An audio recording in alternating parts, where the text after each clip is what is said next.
rapport à la réception de M.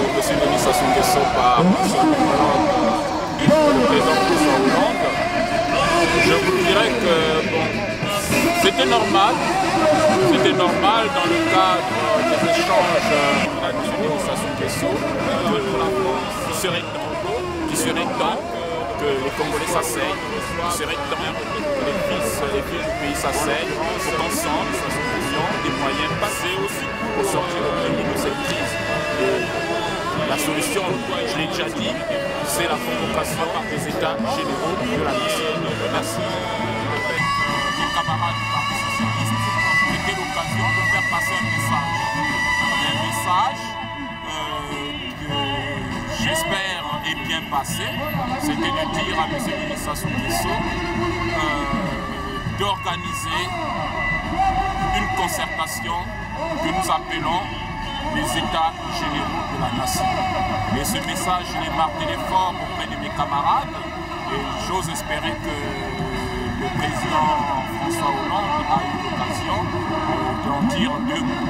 Et c'était aussi l'occasion de rappeler à M. Sassou Nguesso qu'il y a des affaires derrière lui. Les affaires des biens mal acquis, les affaires des disparus du beach et qu'il faut qu'il y ait un procès équitable pour les disparus du beach.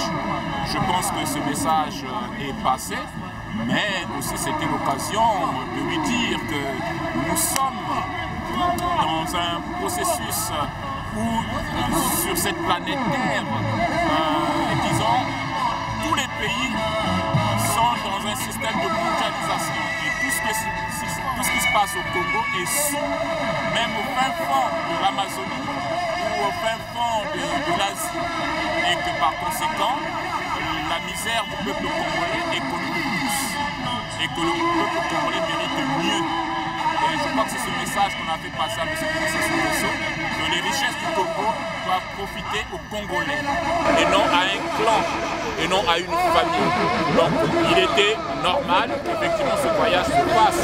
Nous l'avons retardé le plus longtemps possible, mais nous étions persuadés qu'il devait se faire et nous en avons profité pour faire passer le message à M. Denis Sassou Nguesso.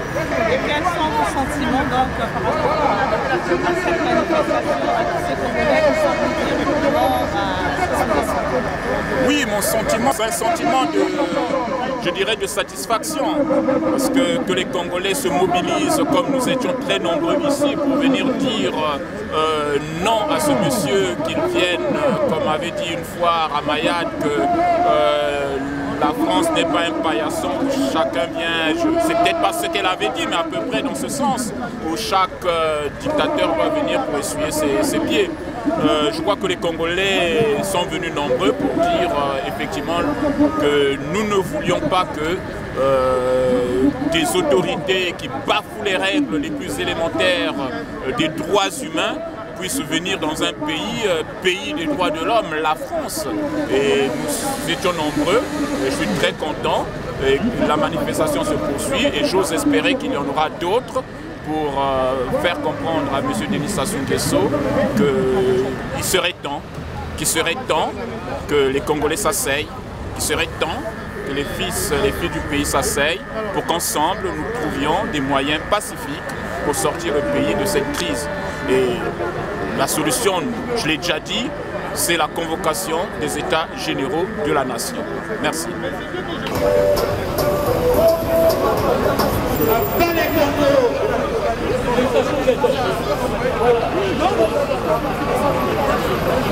Les combats derrière garde, ou garde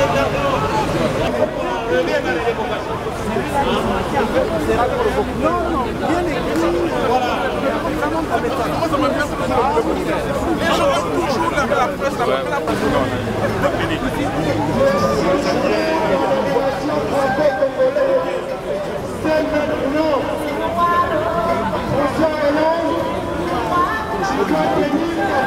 jusqu'à aller faire la vente et pour échanger au niveau de l'envoi.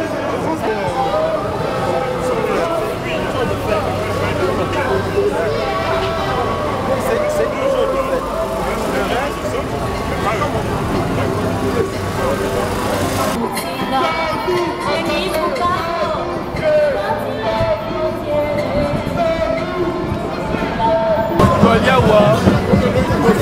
awa wana kolekisa na Sassou que babengi awa na Paris par le président Hollande apede matoi atika pouvoir na Congo na biso biso boko bana Congo tokamata vrai pouvoir yango ye tango ne esi eleki esi ekoki parce que makambo ya Sassou ka eloko voilà eloko oyo elobi tout Sassou wana pouvoir depuis jusqu'à ti lelo Hollande esi ekoki la démocratie ezali eloko na biso nous on y croit avec mon frère qui est là donc Jérôme la démocratie il faut qu'on l'applique voilà le peuple appartient non le Congo appartient au peuple congolais pas à une famille pas à un individu mais au peuple congolais voilà le peuple congolais a le droit de choisir qui il veut à qui il peut confier son pouvoir mais pendant un temps donné pendant un mandat de 5 ans et même de 4 ans pas un mandat à vie. Tout Congolais a le droit de construire le pays. Que tu sois du nord, que tu sois du sud, c'est ton pays, c'est notre pays. Le bonheur des Congolais doit être partagé par tous les Congolais, pas seulement par un individu et sa famille qui pille. Mais ça c'est scandaleux. Trop c'est trop. Depuis le 5 juin 1997, il y a un coup d'État, un génocide. Il est temps qu'on se réveille pour mettre un terme à ça. Voilà, chers frères, peuple congolais, nous sommes là pour vous. Nous devons vous libérer de la dictature. C'est ça notre mission. Jusqu'à notre mort, on sera là pour ça. Avant notre mort, on va se battre pour y arriver. Et nous allons envoyer toute l'énergie que nous avons pour ce faire. D'accord? Voilà. Il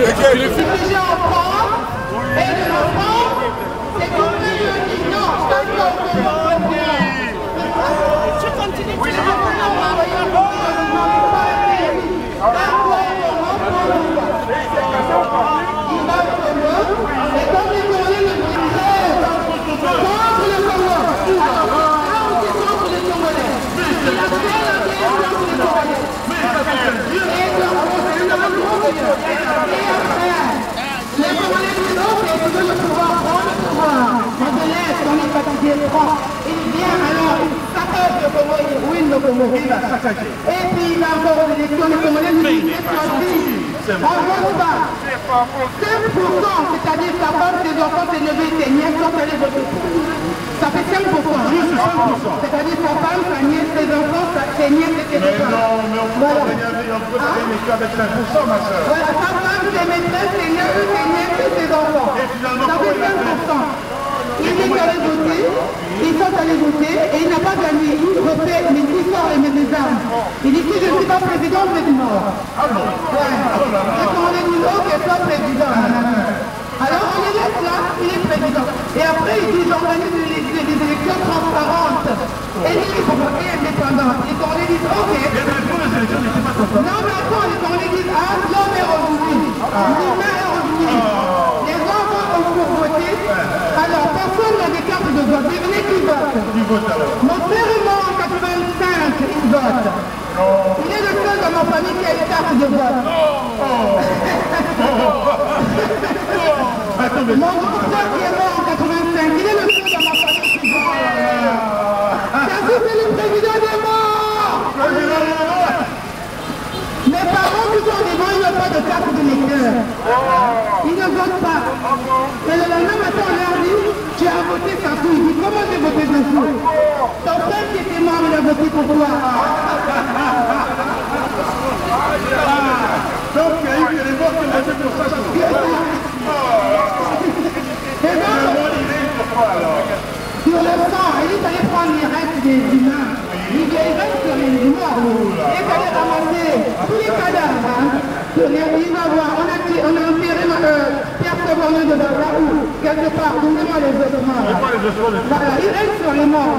Il reste sur ça, le sang et le corps. S'il n'y a pas de temps, s'il n'y a pas de mort, finalement, qu'est-ce qu'il a fait alors? Il a pris une constitution, il a fait quoi? il a pris une constitution à sa mesure, une petite cage pour lui, il dit là c'est à moi, ça me va. Et il ne se rendait pas compte, en fait, quand on fait ça, quand on est dictateur, vous voyez, le service pour ici, là-bas, c'est là où tout le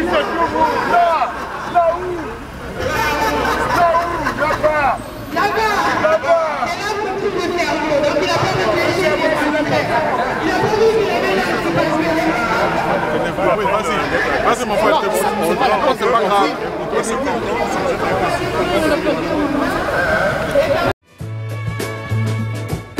Na pasi oyo ya boye kai na pana mawa na kokate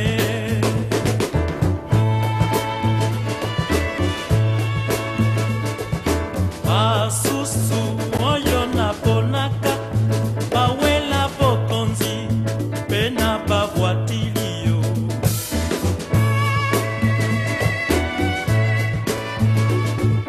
bavoti tango ekomaka kai nakomi moto mpona bango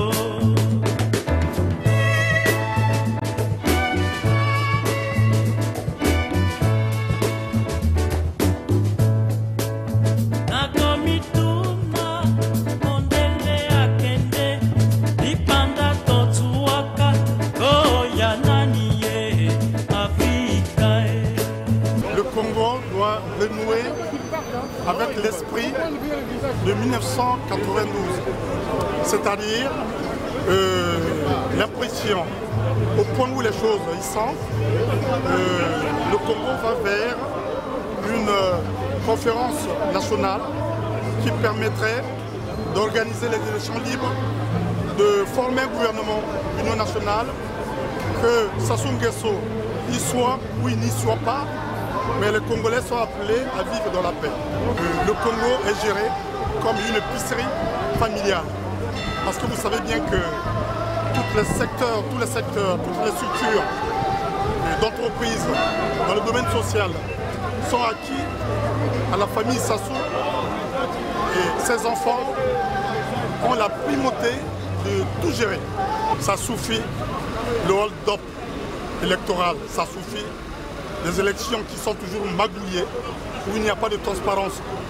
Regardez bien, récemment il a organisé les élections législatives. Vous prenez des villages qui hier étaient des postes de contrôle administratif et aujourd'hui sans recensement, ils ont 2 députés. Et vous prenez des grandes villes comme Kinkala, comme Ouando, comme Kayi, comme Pointe-Noire, ils ont 2 à 3 députés, ou 4. Alors comment vous pouvez expliquer ce phénomène-là qui est vraiment récent au Congo-Brazzaville? Donc moi je vous dirais que ça suffit, le sang a trop coulé, ça suffit, nous avons besoin d'un Congo où les journalistes ne sont pas brutalisés, où la presse est libre.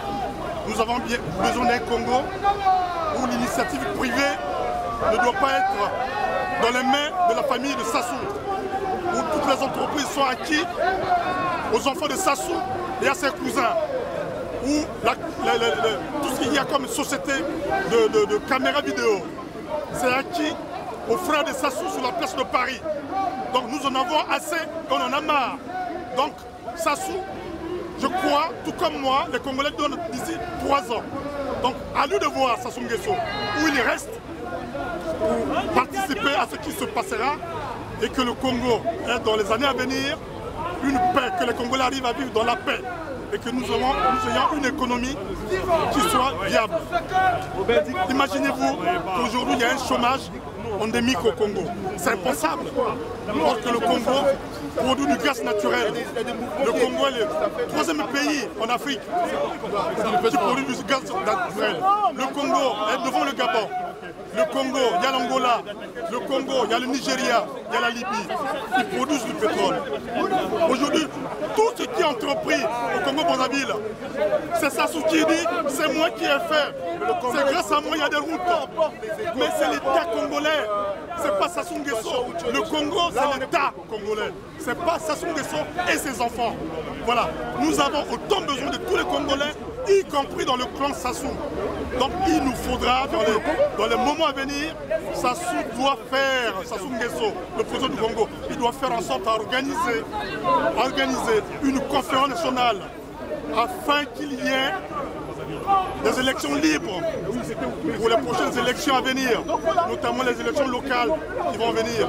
Jusqu'à là, on n'arrive pas à trouver date. Alors, pour ce qui est des élections présidentielles, Sassou ne doit plus se représenter parce que son mandat et son âge sont révolus. Donc Sassou ne doit plus se représenter aux élections présidentielles en 2016. Il doit partir, ou il doit contribuer à ce que les élections se tiennent dans la paix, dans la sérénité et en toute transparence dans tout le territoire national. Bienvenue M. Ayatonga. Juste la première question, pourquoi vous manifestez contre l'arrivée de Sassou Nguesso ici à Paris? Je manifeste parce que Sassou Nguesso c'est d'abord un dictateur. Parce que moi, le but est d'abord de définir qu'est-ce qu'un dictateur. Un dictateur, c'est un homme politique qui exerce tous les pouvoirs de façon absolue, sans qu'aucune loi ou institution ne les limite dans le temps. Autrement dit, un dictateur, ça débute le pouvoir à longueur d'année.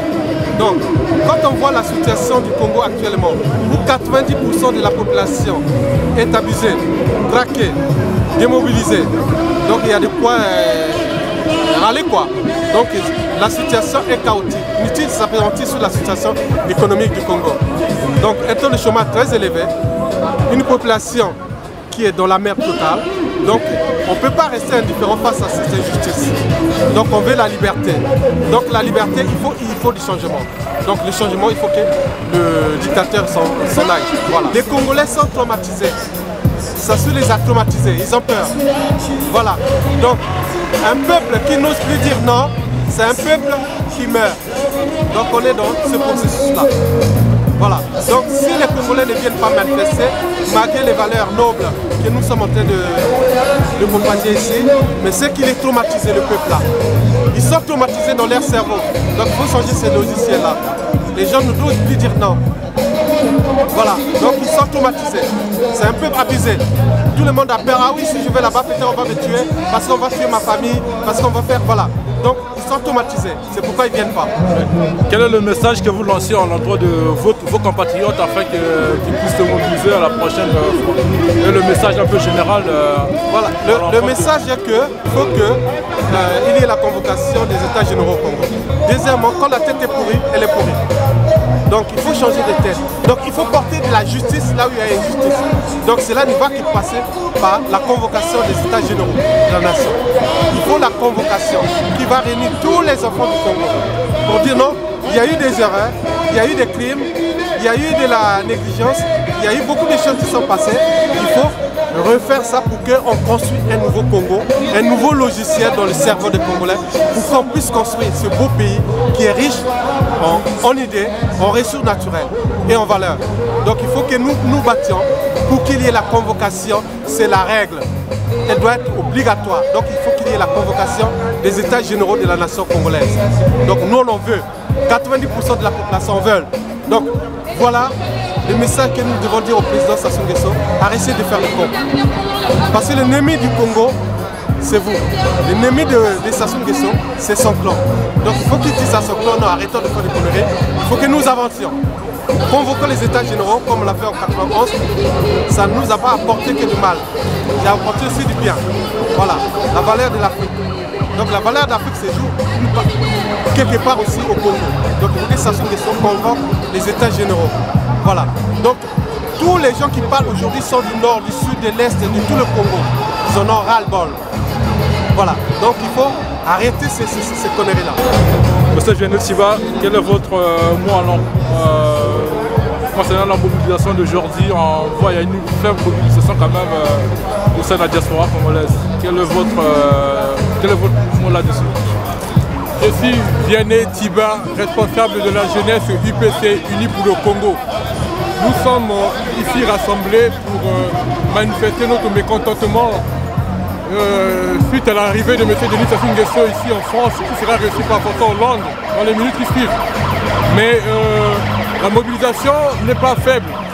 Parce que nous sommes un jour ouvrable, c'est un jour de lundi. Nous savons bien que tous les Congolais vont travailler. Nous avons des horaires qui sont très contraignants. D'où le nombre qui est présent ici est un nombre considérable. Le but c'est de faire passer le message, mobiliser nos compatriotes, mobiliser notre jeunesse qui est aujourd'hui meurtrie, notre jeunesse qui est opprimée, notre jeunesse qui est sans avenir avec ce dictateur de Mpila, ce dictateur de Brazzaville. Nous combattons un vaste réseau de mafia et nous avons en face de nous un pouvoir tyrannique où on ne respecte pas les libertés de droits de l'homme, alors que le Congo a ratifié les conventions internationales et il ne les respecte pas. Et M. Sassou Nguesso peut voyager dans le monde entier sans être inquiété avec toute sa famille. Et nous voyons bien que, nous le constatons, son arrivée à l'aéroport d'Orly était accompagné que de membres de son clan, de membres de sa famille, de sa tribu. C'est les nièces, les neveux, les enfants. Ça, c'est quel pouvoir, ça?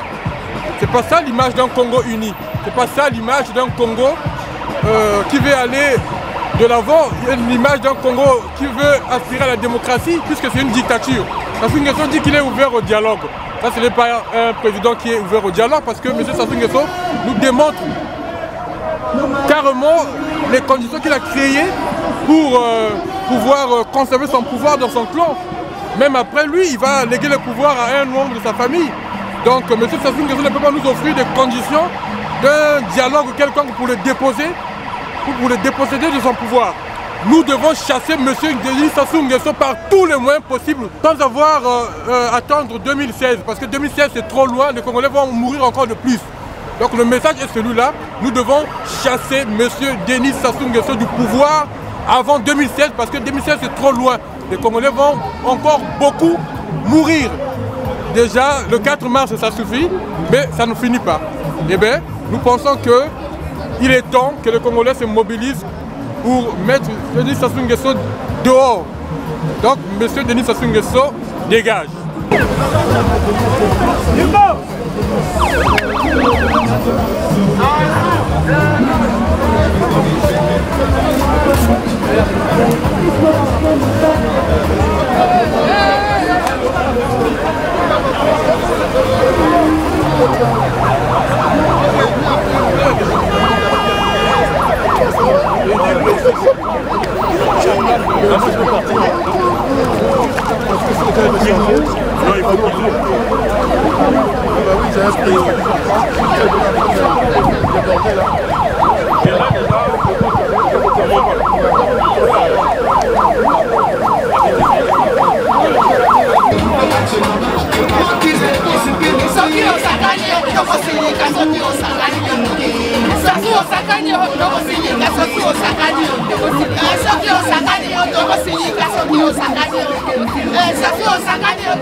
Si nous pouvons vous avoir une minute de ces âmes qui ont été sacrifiées pour le Congo. S'il vous plaît.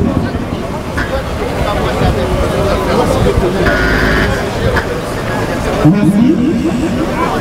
Merci. Nous devons le rappeler. Selon certaines personnes qui sont à 25 millions pour le réseau de l'État. Et en dehors de ça, nous avons encore le pouvoir de la disparition. Et il faut envoyer un message fort.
Qui n'ont pas pu se libérer sont représentés ici par le nombre que nous sommes.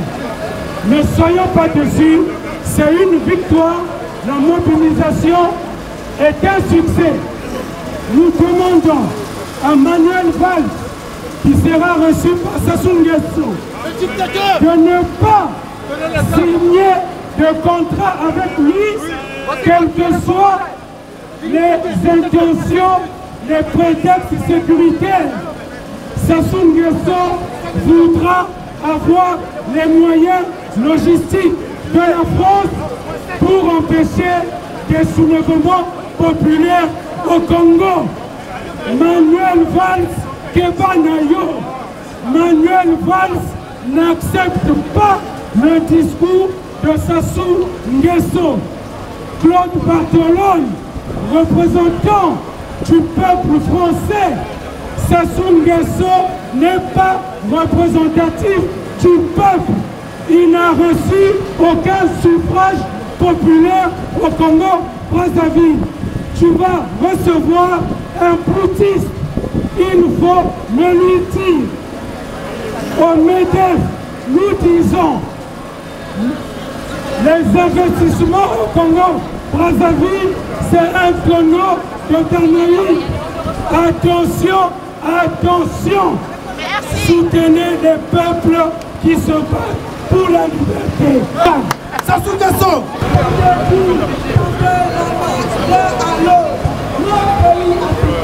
Sinon le Congo, il appartient à vous, la génération actuelle.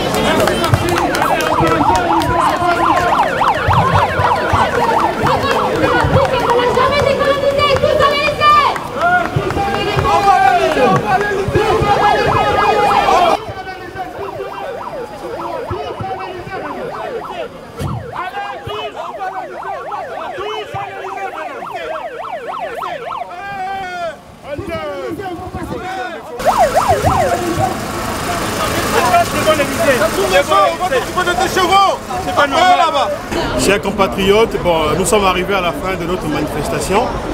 C'était vraiment une réussite. On a eu la visite de plusieurs médias français qui ont couvert du début jusqu'à la fin de notre manifestation. Nous avons fait passer notre message. J'espère que nos compatriotes nous suivront. Ici, nous sommes en train de battre le pavé parisien contre l'arrivée de Sassou, la réception de Sassou ce matin à l'Elysée par le président François Hollande. Je pense qu'il a écouté ce qu'on lui a dit et il doit savoir que la diaspora est restée hostile à son arrivée. Aussi longtemps qu'il ne va pas fléchir, il ne va pas accepter la main que nous l'avons tendue et nous aussi, nous allons durcir aussi les conditions aussi de notre mouvement aussi. Donc, merci pour nos compatriotes qui sont venus ici. À très bientôt. Effectivement, aujourd'hui, nous sommes le 8 avril. Nous avons donc manifesté par rapport à la venue de M. Sassou Nguesso ici à Paris. Vous marquez que nous sommes vraiment indignés. C'est pour faire comprendre au peuple français que M. Sassou Nguesso, c'est un dictateur. Nous demandons que ce monsieur essaie de respecter ce qu'il a conçu comme texte et que les autres forces politiques aussi intellectuelles congolaises puissent contribuer effectivement à l'essor de ce pays, car depuis 30 ans qu'il a géré, franchement jusqu'aujourd'hui, nous ne voyons pas les actes concrets qu'il a mis en place pour développer ce pays. Merci. Un mot pour la manif, comment ça a été vos sentiments? Très sincèrement, je me présente Antoine Kiwulu Kianganzi, président de Kimpwanza, un mouvement politique. J'ai eu la charge d'être président de la commission d'organisation de cette manif. Je suis entièrement satisfait. La manif a réussi et nous demandons à François Hollande de tenir sa promesse électorale. Sassou Nguesso est un putiste. Nous voulons la démocratie, nous voulons les libertés au Congo et ce n'est pas avec Sassou Nguesso. La parole au peuple, la parole véritable qui s'exprime librement dans la transparence. Congo debout, les Congolais debout, nous continuons à lutter, on n'a pas peur et tant pis pour les traîtres qui vont prendre 200 € pour aller accueillir Sassou Nguesso. Mawa trop, mais tozali toujours, to telemi, toko telema, toko bangate, Congolais telema. Voilà ce que je peux dire. Merci beaucoup. Bravo aux Congolais, nous avons tous ensemble accepté de dire non à Sassou. Et je pense que toutes les sensibilités sont présentes ici et c'est ce qui compte le plus. Merci. On est ici, rassemblés, parce que le président normal vient de recevoir un dictateur anormal. Donc, quand vous comprenez aujourd'hui, la situation du Congo est très chaotique. Donc, le Congo, c'est une catastrophe du 21e siècle, catastrophe économique. Avec 3 millions d'habitants et 4 000 milliards de budget, et avec une production pétrolière journalière de 400 000 barils par jour, on se retrouve avec une population pauvre à 90%. Et une population pauvre qui ne travaille pas. Et avec une famille, un pouvoir monarchique, où le président prend tout le pouvoir, où les enfants cumulent des fonctions. C'est pas normal. Donc ce combat-là, on va la continuer, on ne va pas lâcher, on continuera ce combat jusqu'au bout. Ce pouvoir doit partir. Ce pouvoir moribond qui a montré ses limites dans la gabegie financière, dans les assassinats, doit partir. Le Congo doit respirer de ses enfants. Nous sommes là, le pays va changer. Merci. 97 jusqu'en 2000, que lui, il est l'auteur. Donc, message, ça veut dire que chaque Congolais a tiré à la moutoune, il n'y a plus question de peur. Le temps de la peur est révolu. Les autres peuples aujourd'hui, à tel ennemi, revendiquer ce qu'il est revenu. Et Sassou Nguesso n'a pas le monopole, il n'a pas le droit de vous confisquer, comme de vous confisquer et de vous confiner, comme si vous avez sardine. On va les sardines tant il n'y a plus de tête, donc vous n'avez que le corps. Et ce message-là, c'est votre frère qui vous passe, qui vous demande, qui vous le dit. Bienvenue, et qui est le président de l'association Congo Sport Culture et membre du CLC, Conseil pour la libération des changements. Donc le combat est là. Et seul la lutte est ouverte. Je crois que je vous aime tous, que la paix du Seigneur soit avec vous. Et surtout, sortez dans l'esclave de la terreur, de la peur que Sassou Nguesso a mis en place. Il a peur, ce monsieur. Il a peur. Et nous allons l'inverser. Il va partir. Et je vous mets au défi, d'ici 2013, vous allez entendre qu'il ne va pas toucher à la modification de la Constitution parce qu'on ne se laissera pas faire. Et d'ailleurs, Ayebi, il connaît. Et il ne va plus être candidat. Mais tous ceux qui sont tout autour de lui, qui ont pillé le peuple, qui ont des collaborats, qui ont participé à massacrer le pays, la justice vous demandera des comptes. Donc il est temps que chacun de vous reprenne la raison, revienne à la raison pour le bien fondé de notre pays qui est le Congo. Je vous remercie. Pour dire que comment ils ont continué, tout ça. Non, mais tout d'abord, c'est pour dire à l'ensemble des Congolais qui ne se sont pas déplacés aujourd'hui que la manifestation a été d'abord une réussite. Il y a eu des Congolais de France, d'Europe qui se sont manifestés aujourd'hui sur cette place. Le message a été clair, non au dictateur Sassou, oui à la République, une République démocratique. C'est le message martelé par des Congolais qui se sont retrouvés ici. Nous continuons à le faire, nous demandons tout simplement la tenue des États généraux qui pour nous est essentielle qui est une porte de sortie devant les problèmes multiples auxquels est confronté notre pays actuellement. Nous le disons à qui veut l'entendre que l'unique et unique voie de sortie serait d'organiser un dialogue véritablement national au Congo, réunissant les Congolais, femmes comme jeunes enfants, comme jeunes femmes, enfants comme monsieur, pour qu'ensemble nous regardions les problèmes congolais. Et nulle personne toute seule ne peut détenir la vérité au Congo. Nous ne pouvons le faire qu'ici, nous sommes réunis. C'est à cela que nous appelons ce dictateur encore une fois. S'il lui reste une parcelle de vérité et d'intelligence, de convoquer au plus vite la tenue des États généraux, sinon la question de son départ va se poser avec beaucoup plus d'insistance.